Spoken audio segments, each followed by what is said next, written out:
Hello friends, welcome to CookingHarini. அனைவருக்கும் விநாயகர் சதுர்த்தி நல்வாழ்த்துக்கள். இன்னைக்கு நம்ம விநாயகர் சதுர்த்தி ஸ்பெஷலா ரொம்பவே டேஸ்டியான பூரண கொழுக்கட்டை எப்படி பண்றதுன்னு பார்க்க போறோம்.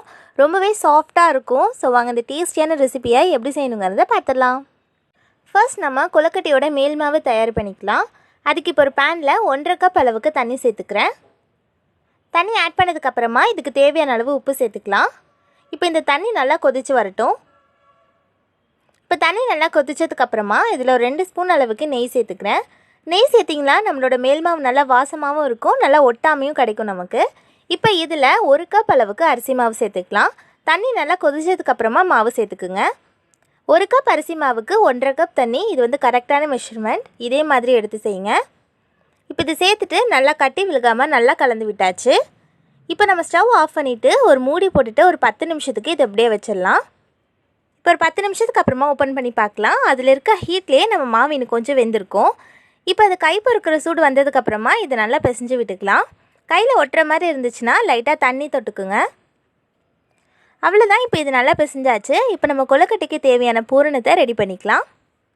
இப்போ ஒரு பேனில் 1 கப் அளவுக்கு துருவின தேங்காய் சேர்த்துக்கிறேன். தேங்காய் சேர்த்ததுக்கப்புறமா இது ஒரு 1 நிமிஷத்துக்கு நல்லா கலந்து விட்டுக்குங்க. இப்போ நல்லா மிக்ஸ் பண்ணியாச்சு. இப்போ இதில் 1/2 கப் அளவுக்கு வெல்லம் சேர்த்துக்கிறேன். சேர்த்துட்டு இதையும் நல்லா கலந்து விட்டுக்குங்க. 1 கப் தேங்காய் துருவலுக்கு 1/2 கப் வெல்லம் வந்து கரெக்டான ஸ்வீட்னஸில் இருக்கும். இப்போ வெல்லம் நல்லா கரைஞ்சி தேங்காயோட ஒன்று சேர்ந்து வரணும், அது வரைக்கும் இது நல்லா மிக்ஸ் பண்ணிக்கலாம். அவ்வளோதான், இப்போ இது ரெண்டும் நல்லா ஒன்று சேர்ந்து வந்துடுச்சு. இப்போ இதில் ஒரு 1/2 ஸ்பூன் அளவுக்கு ஏலக்காய் தூள் சேர்த்துட்டு இது நல்லா கலந்துட்டு ஸ்டவ் ஆஃப் பண்ணிடலாம். நம்மளோட பூரணம் ரெடி ஆயிடுச்சு. இப்போ நம்ம கொழுக்கட்டை செய்ய ஸ்டார்ட் பண்ணலாம். நம்ம எடுத்துருக்க மோல்டில் ஆயில் அப்படி இல்லாட்டி கீ அப்ளை பண்ணிக்கோங்க, நமக்கு ஒட்டாமல் கிடைக்கிறதுக்காக. இப்போ மோல்டு நல்லா க்ளோஸ் பண்ணிவிட்டு நம்ம ரெடி பண்ணி வச்சுருக்க மாவுலேருந்து கொஞ்சமாக எடுத்து சேர்த்துக்கலாம். மாவை ஆட் பண்ணதுக்கப்புறமா நடுவில் ஒரு ஹோல் போட்டுட்டு நல்லா சுற்றி அழுத்தி விட்டுக்குங்க. கையில் ஒட்டுற மாதிரி இருந்துச்சுன்னா லைட்டாக தண்ணி தொட்டுக்குங்க, அப்போ ஒட்டாமல் வரும். இந்த மாதிரி நல்லா ப்ரெஸ் பண்ணிக்கோங்க. எவ்வளோ நல்லா ப்ரெஸ் பண்ணுறீங்களோ அந்தளவுக்கு நமக்கு அச்சு விழுகும். இப்போ எக்ஸ்ட்ரா இருக்க மாவுலாம் எடுத்துகிட்டு நம்ம ரெடி பண்ணி வச்சுருக்க பூரணத்தை கொஞ்சம் வச்சுக்கலாம். இதுக்கு மேலே இன்னும் கொஞ்சம் மாவு வச்சுட்டு நல்லா ப்ரெஸ் பண்ணி விட்டுக்குங்க. அவ்வளோதான், இப்போ நல்லா ப்ரெஸ் பண்ணியாச்சு. இப்போ நம்ம இந்த மோல்டை ஓப்பன் பண்ணலாம். நம்ம நல்லா ப்ரெஸ் பண்ணியிருந்தங்காட்டி டிசைன் நல்லா விழுந்திருக்கு பாருங்கள். இந்த மெத்தடில் உங்களுக்கு செய்ய கஷ்டமாக இருந்துச்சுன்னா இன்னொரு ஈஸியான மெத்தடை பார்க்கலாம். அதே மாதிரி மோல்டில் லைட்டாக கீ அப்ளை பண்ணிக்கிட்டு நம்ம ரெடி பண்ணி வச்சுருக்க மாவு எடுத்து வச்சுக்கலாம். இந்த மெத்தடில் நீங்கள் மோல்டை க்ளோஸ் பண்ணி வைக்கணும்னு இல்லை, இந்த மாதிரி ஓப்பன்லேயே வச்சுக்கலாம். 2 சைடும் நம்ம ரெடி பண்ணி வச்சுருக்க மாவை நல்லா ப்ரெஸ் பண்ணி விட்டுக்குங்க. இப்போ இதில் நம்ம ரெடி பண்ணி வச்சுருக்க பூரணத்தை ஒரு சைடு மட்டும் வச்சுட்டு இதை க்ளோஸ் பண்ணிக்கலாம். க்ளோஸ் பண்ணதுக்கப்புறமா எக்ஸ்ட்ரா இருக்க மாவுலாம் எடுத்துகிட்டு மேலே இன்னும் கொஞ்சம் மாவு வச்சுட்டு நல்லா ப்ரெஸ் பண்ணி விட்டுக்கலாம்.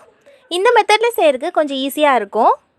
ஸோ அவ்வளோதான், இப்போ நல்லா ப்ரெஸ் பண்ணதுக்கப்புறமா இதை ஓப்பன் பண்ணி பார்க்கலாம். 2 மெத்தடில் செஞ்சிங்கனாலும் ஒரே மாதிரி தான் இருக்கும். உங்களுக்கு எது ஈஸியாக இருக்கோ அந்த மெத்தடை ஃபாலோ பண்ணிக்கோங்க. இப்போ நம்ம ரெடி பண்ணி வச்சுருக்க கொழுக்கட்டையெல்லாம் இட்லி பாத்திரத்தில் வச்சுருக்கேன். இப்போ இதை மூடி போட்டுட்டு ஒரு 10 நிமிஷத்துக்கு வேக வச்சு எடுத்துக்கலாம். இப்போ ஒரு 10 நிமிஷம் ஆயிருக்கு. நம்ம கொழுக்கட்டையெல்லாம் வெந்துருச்சான்னு ஓப்பன் பண்ணி பார்க்கலாம். ரொம்ப சூப்பராக நம்மளோட கொழுக்கட்டைகள்லாம் வெந்திருக்கு. இப்போ நம்ம இதை எடுத்து சர்வ் பண்ணிடலாம். விநாயகருக்கு ரொம்ப பிடிச்ச பூரண கொழுக்கட்டை ரெடி பண்ணியாச்சு. இதே அளவுகளோட உங்கள் வீட்டில் இந்த விநாயகர் சதுர்த்திக்கு கண்டிப்பாக இதை செஞ்சு பாருங்கள். செஞ்சு பார்த்துட்டு எப்படி வந்துச்சுங்கிறத மறக்காமல் கமெண்ட் பாக்ஸில் கமெண்ட் பண்ணுங்கள். இந்த ரெசிபி பிடிச்சிச்சின்னா ஒரு லைக் கொடுத்துருங்க, உங்கள் ஃப்ரெண்ட்ஸ் கூட ஷேர் பண்ணிக்கோங்க. இதே மாதிரி நிறைய வீடியோஸ்க்கு குக்கிங் ஹரிணி சேனலை சப்ஸ்கிரைப் பண்ணிக்கோங்க. தேங்க்யூ.